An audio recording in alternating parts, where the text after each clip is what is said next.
ఓం నమ శివాయ. అందరికీ నమస్కారం. ఛానల్కి స్వాగతం.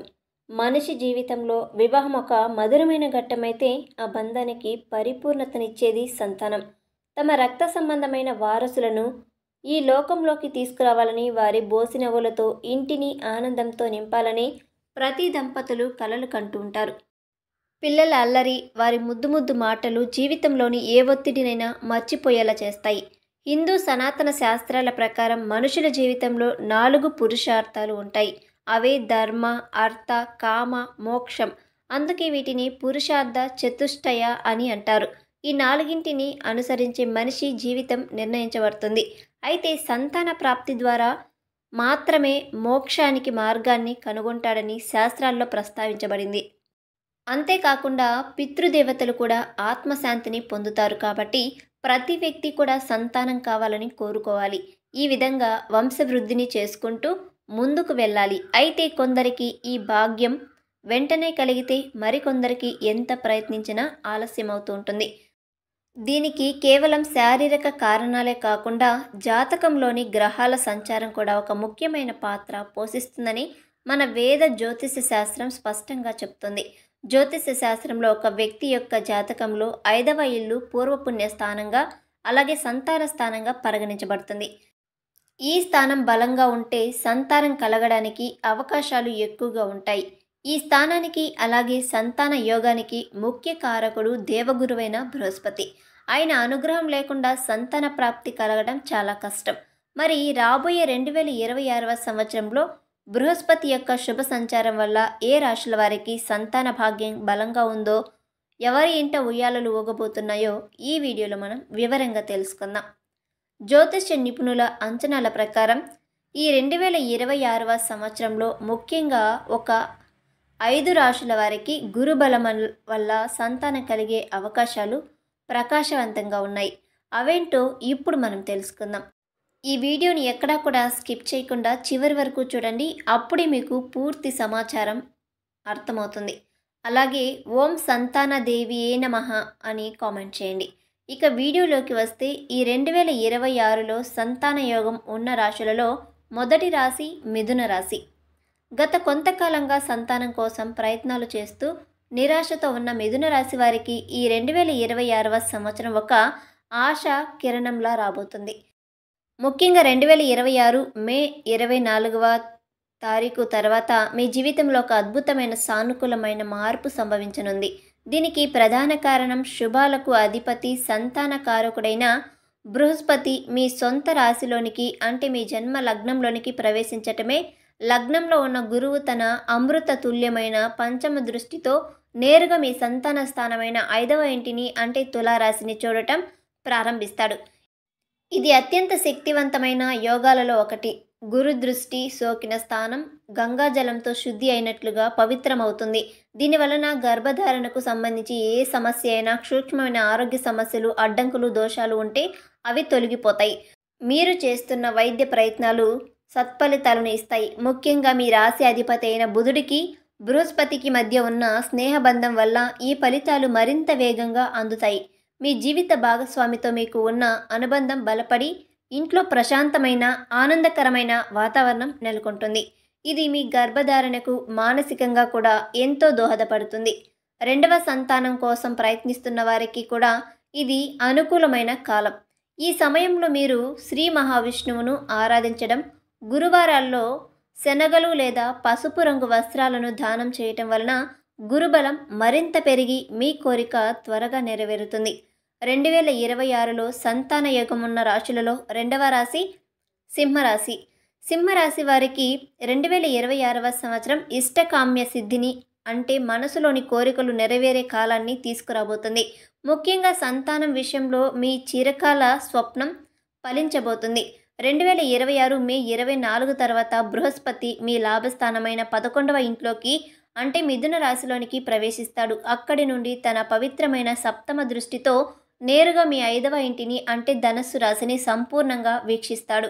లాభస్థానంలో గురువు ఉండటం అనేది మీ ప్రయత్నాలన్నీ లాభదాయకంగా విజయవంతంగా ముగిస్తాయని సూచిస్తుంది. గురువు యొక్క పూర్తి దృష్టి మీ సంతాన స్థానంపై పడటం వల్ల పిల్లలు కలగడానికి ఉన్న గ్రహదోషాలన్నీ కూడా తొలగిపోతాయి. మీ 5వ ఇంటికి అధిపతి కూడా బృహస్పతి కావటం ఇక్కడ ఒక విశేషం. సొంత ఇంటిని యజమానే చూస్తున్నప్పుడు ఆ ఇంటికి సంబంధించిన శుభ ఫలితాలు రెట్టింపు అవుతాయి. గతంలో ఎదురైన గర్భస్రావాల వంటి సమస్యల నుండి బయటపడి ఆరోగ్యకరమైన సంతానాన్ని పొందే యోగం ఉంది. ఆర్థికంగా కూడా ఈ సంవత్సరం మీకు చాలా బాగా కలిసి వస్తుంది. దీనివల్ల రాబోయే బిడ్డ భవిష్యత్తుకు మీరు చక్కటి పునాది వేయగలుగుతారు. సింహరాశి దంపతులు ఈ కాలాన్ని సద్వినియోగం చేసుకొని ప్రతి ఆదివారం శివాలయానికి వెళ్ళి ప్రార్థన చేయటం, గోధుమలు దానం చేయటం వంటివి చేస్తే 2026 ముగిసేలోపు మీ ఇంట చిన్నారి అడుగులు సవ్వడి వినిపించడం ఖాయం. 2026లో సంతాన యోగం ఉన్న రాశులలో 3వ రాశి తులారాశి.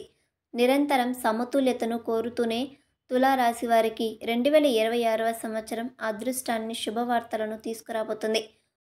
ముఖ్యంగా మే 24వ తారీఖు నుండి దేవగురువు బృహస్పతి మీ భాగ్యస్థానమైన 9వ ఇంట్లో అంటే మిథున రాశిలో సంచరించబోతున్నారు. భాగ్యస్థానంలో ఉన్న గురువు తన నవమ దృష్టితో మీ సంతాన స్థానమైన 5వ ఇంటిని అంటే కుంభరాశిని వీక్షిస్తాడు. 9వ ఇల్లు తండ్రిని, గురువులను, దైవాన్ని, అదృష్టాన్ని సూచిస్తుంది. ఇక్కడ గురువు ఉండటం, అక్కడి నుండి సంతాన స్థానాన్ని చూడటం అనేది పెద్దల ఆశీస్సులతో, దైవానుగ్రహంతో సంతానం కలిగే యోగాన్ని బలంగా సూచిస్తుంది. చాలా కాలంగా పిల్లల కోసం తీర్థయాత్రలు, పూజలు, వ్రతాలు చేస్తున్న వారికి ఫలితం దక్కే సమయం ఇది. మీ ప్రార్థనలు ఫలించి మీ వంశాన్ని నిలబెట్టే వారసుడు లేదా వారసురాలు మీ జీవితంలోకి అడుగు పెడతారు. అంతేకాకుండా మీ 5వ ఇంటికి అధిపతి అయిన శని భగవానుడు కూడా అనుకూల స్థానంలో ఉండటం, పుట్టబోయే సంతానం చాలా ఆరోగ్యకరంగా, దీర్ఘాయుష్యుతో, మంచి తెలివితేటలతో ఉంటుంది. మీ రాశి అధిపతి అయిన శుక్రుడికి, బృహస్పతికి మధ్య శత్రుత్వం ఉన్నప్పటికీ గురువు భాగ్యస్థానంలో ఉండటం వల్ల శుభ ఫలితాలే అధికంగా ఉంటాయి. మీరు ప్రతి శుక్రవారం శ్రీ మహాలక్ష్మి అమ్మవారిని పూజించడం ద్వారా మీ కోరికలను మరింత బలోపేతం చేసుకోవచ్చు. 2026లో సంతాన యోగం ఉన్న రాశులలో 4వ రాశి ధనస్సు రాశి. ధనస్సు రాశి దంపతులకు 2026వ సంవత్సరం దాంపత్య జీవితంలో మాధుర్యాన్ని, కుటుంబ విస్తరణను సూచిస్తుంది. సంవత్సరం ద్వితీయార్థంలో అంటే మే 24 తర్వాత మీ రాశి అధిపతి అయిన బృహస్పతి మీ సప్తమ స్థానమైన కలత్ర స్థానంలో అంటే మిథున రాశిలో సంచరిస్తాడు. సప్తమ స్థానంలో గురువు ఉండటం వల్ల భార్యాభర్తల మధ్య ఉన్న అపార్థాలు తొలగిపోయి ప్రేమ, అన్యోన్యత, ఒకరిపై ఒకరికి గౌరవం పెరుగుతాయి. అక్కడి నుండి గురువు మీ జన్మ లగ్నాన్ని అంటే మొదటి ఇల్లు తన సప్తమ దృష్టితో చూడటం వల్ల మీకు మానసిక ప్రశాంతత, శారీరక ఆరోగ్యం, ఆత్మవిశ్వాసం రెట్టింపవుతాయి. గర్భధారణకు ఈ 3 అంశాలు చాలా అవసరం. మీ వైవాహిక జీవితం ఆనందంగా ఉండడం వల్ల సంతానం కలగడానికి అనువైన శారీరక, మానసిక వాతావరణం సహజంగానే ఏర్పడుతుంది. మీ భాగస్వామి ఆరోగ్యం కూడా మెరుగుపడుతుంది. ఇద్దరూ కలిసి తీసుకునే నిర్ణయాలు ఫలిస్తాయి. మీ రాశి అధిపతి మీకు అనుకూలంగా మారుతున్నందున గతంలో ఎదుర్కొంటున్న సమస్యలన్నీ తొలగిపోతాయి. గురువారం నాడు సాయిబాబా గుడికి లేదా రాఘవేంద్ర స్వామి వారి గుడికి వెళ్ళటం, విద్యార్థులకు పుస్తకాలు దానం చేయటం వంటివి చేయటం ద్వారా 2026లో మీకు సంతాన భాగ్యాన్ని పొందవచ్చు. 2026లో సంతాన యోగం ఉన్న రాశులలో 5వ రాశి కుంభరాశి. సంతాన యోగం విషయంలో 2026లో అత్యంత అదృష్టవంతమైన రాశి ఏదైనా ఉందంటే అది నిస్సందేహంగా కుంభరాశి అని చెప్పాలి. ఎందుకంటే దైవగురువైన బృహస్పతి 2026 మే నెల నుండి నేరుగా మీ పంచమ స్థానంలోనే అంటే 5వ ఇల్లు మిథున రాశిలోనే సంచరించబోతూ ఉన్నారు. సంతాన స్థానంలోనే సంతాన కారకుడైన గురువు ఉండటం అనేది కోటి వారాలతో సమానమైన అద్భుతమైన అరుదైన యోగం. దీని ప్రభావంతో సంతానం కలగడానికి ఉన్న ఎలాంటి అడ్డంకులున్నా సరే సూర్యుడిని చూసిన మంచులా కరిగిపోతాయి. మీ రాశి అధిపతి అయిన శని గతంలో మీకు కొన్ని ఆలస్యాలు, ఆటంకాలు కలిగించవచ్చు. కానీ ఇప్పుడు గురువు నేరుగా రంగంలోనికి దిగడంతో ఆ ఇబ్బందులన్నీ తొలగిపోతాయి. IVF వంటి ఆధునిక వైద్య చికిత్సలు తీసుకుంటున్న వారికి విజయం లభించే అవకాశం 100% ఉన్నాయి. మీరు ఎటువంటి ప్రయత్నం చేసినా అది ఖచ్చితంగా ఫలిస్తుంది. ఈ రాశి స్త్రీలకు గర్భం దాల్చడానికి, ఆరోగ్యకరమైన తెలివైన బిడ్డకు జన్మించడానికి ఇది ఒక సువర్ణ యుగం లాంటిది. ఏమాత్రం ఆలస్యం చేయకుండా దైవంపై పూర్తి నమ్మకంతో వైద్యుల సలహాలు పాటిస్తూ ఈ శుభ సమయాన్ని సద్వినియోగం చేసుకుంటే మీ ఇంట ఆనందం హరివిల్లు విరబుయ్యటం తథ్యం. ఇక సంతాన ప్రాప్తి కోసం ప్రయత్నిస్తున్న దంపతులు ముఖ్యంగా 2026లో గురుబలం వల్ల యోగం ఉన్న మిథున, సింహ, తుల, ధనస్సు, కుంభరాశుల వారికి తమ ప్రయత్నాలు సఫలం కావడానికి, శుభయోగాన్ని పటిష్టం చేసుకోవడానికి, అలాగే ఏవైనా దోషాలు ఉన్నట్లయితే వాటిని తొలగించుకోవడానికి అనుసరించాల్సిన ఉమ్మడి ఆధ్యాత్మిక మార్గం, పరిహారాలు మరియు పూజా విధానాలు ఇప్పుడు మనం తెలుసుకుందాం. ఈ 5 రాశుల వారికి ప్రధాన కారకుడు బృహస్పతి అనగా గురువు. సంతాన స్థానంపై అనుకూల దృష్టి కలిగి ఉండటం శుభ సూచకం. ఈ అదృష్టాన్ని మరింత బలోపేతం చేసుకోవడానికి, దైవానుగ్రహాన్ని పెంచుకోవడానికి ఈ పరిహారాలు అన్నీ పాటించడం శ్రేయస్కరం. సంతాన ప్రాప్తి కోసం ప్రయత్నించే ప్రతి దంపతులు పాటించవలసినటువంటి అత్యంత ముఖ్యమైన పరిహారం దేవగురువు బృహస్పతి ఆరాధన. గురువు సంతాన కారకుడే కాకుండా శుభాలకు, జ్ఞానానికి అధిపతి కాబట్టి ప్రతి గురువారం రోజున శ్రీ మహావిష్ణువును లేదా ఆయన అవతారాలైన సాయిబాబా, రాఘవేంద్ర స్వామి వంటి గురువులను పూజించడం ద్వారా గురుబలం బలోపేతమవుతుంది. గురువారం నాడు స్నానం అనంతరం పసుపు రంగు వస్త్రాలను ధరించి ఆలయానికి వెళ్ళి శనగలను లేదా పసుపు రంగు స్వీట్లను దానం చేయటం మంచిది.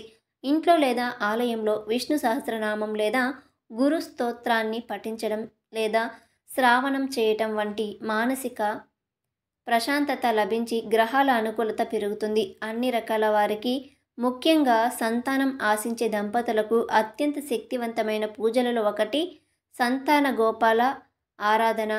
గర్భధారణలో, ఆరోగ్యకరమైన శిశువు జననంలో సహాయపడే ఈ ఆరాధన సంతాన గోపాల మంత్రాన్ని దేవకీ సుత గోవింద వాసుదేవాయ జగత్పతే దేహియే తనయం కృష్ణ త్వమహం శరణం గతః నిత్యం ఉదయం మరియు సాయంత్రం కనీసం 108 సార్లు భక్తి శ్రద్ధలతో జపించడం తప్పనిసరి.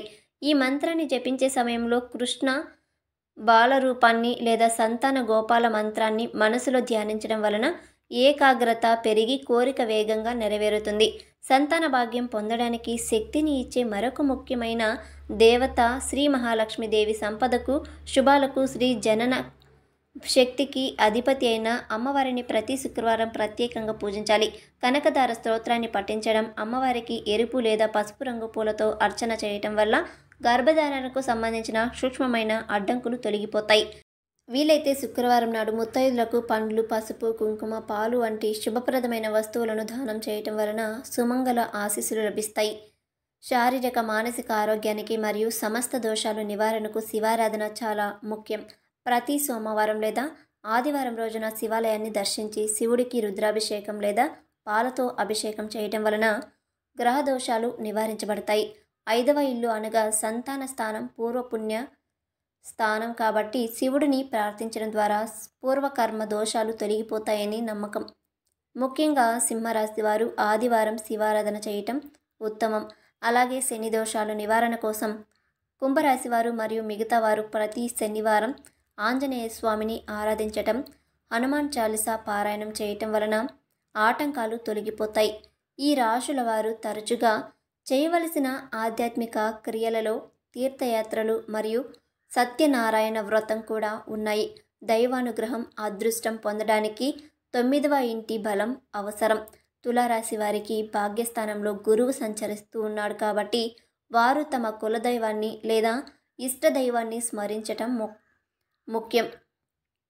మొక్కులు చెల్లించటం వల్ల ఫలితం త్వరగా దక్కుతుంది. ప్రతి పౌర్ణమి రోజున సత్యనారాయణ వ్రతం చేసుకోవటం వలన కుటుంబంలో ఆనందం, అన్యోన్యత పెరిగి గర్భధారణకు అనువైన వాతావరణం ఏర్పడుతుంది. వీటన్నింటితో పాటు ధనస్సు రాశి వారికి 7వ స్థానంలో గురువు ఉండటం వల్ల దంపతుల మధ్య అన్యోన్యత, గౌరవం పెరుగుతాయి. ఈ శుభ సమయాన్ని సద్వినియోగం చేసుకోవడానికి ఇద్దరు కలిసి పూజలు, దానాలు చేయాలి. పెద్దల ఆశీస్సులు తీసుకోవటం అనేది అత్యంత ముఖ్యమైన పరిహారం. ఇంట్లోని పెద్దలను, మీ గురువులను, అర్హులైన బ్రాహ్మణులను గౌరవించి వారి ఆశీర్వాదం తీసుకోవడం ద్వారా గురుబలం తక్షణమే పెరుగుతుంది. పేద విద్యార్థులకు పుస్తకాలు, పెన్నులు దానం చేయటం, అన్నదానం చేయటం వంటి సామాజిక సేవలు చేయటం వలన మీ వ్యక్తిగత కర్మలు సిద్ధి అవుతాయి. చివరిగా దంపతులు మానసిక ప్రశాంతతతో, ఆత్మవిశ్వాసంతో ఉండటం ముఖ్యం. ఎటువంటి ఆందోళన చెందకుండా సానుకూల దృక్పథంతో వైద్యుల సలహాలను పాటిస్తూ దైవంపై పూర్తి నమ్మకంతో ప్రయత్నాలు కొనసాగించినట్లయితే 2026లో ఈ 5 రాశుల వారికి సంతాన యోగం తప్పక సిద్ధిస్తుంది. ఈ పరిహారాలు కేవలం ఆధ్యాత్మిక శక్తిని, అనుకూలతను పెంచడానికి మాత్రమే అని గుర్తుంచుకొని పూర్తి జాతక పరిశీలన కోసం నిపుణులైన జ్యోతిష్యులను సంప్రదించడం ఎల్లప్పుడూ శ్రేయస్కరం. ఈ విధంగా నిష్ఠగా అనుసరించడం వలన వారి కోరిక తప్పకుండా నెరవేరి వారి ఇంట ఆనంద హరివిల్లు విరబుయ్యటం తథ్యం. ఈ వీడియోని పూర్తిగా చూసినందుకు ధన్యవాదాలు.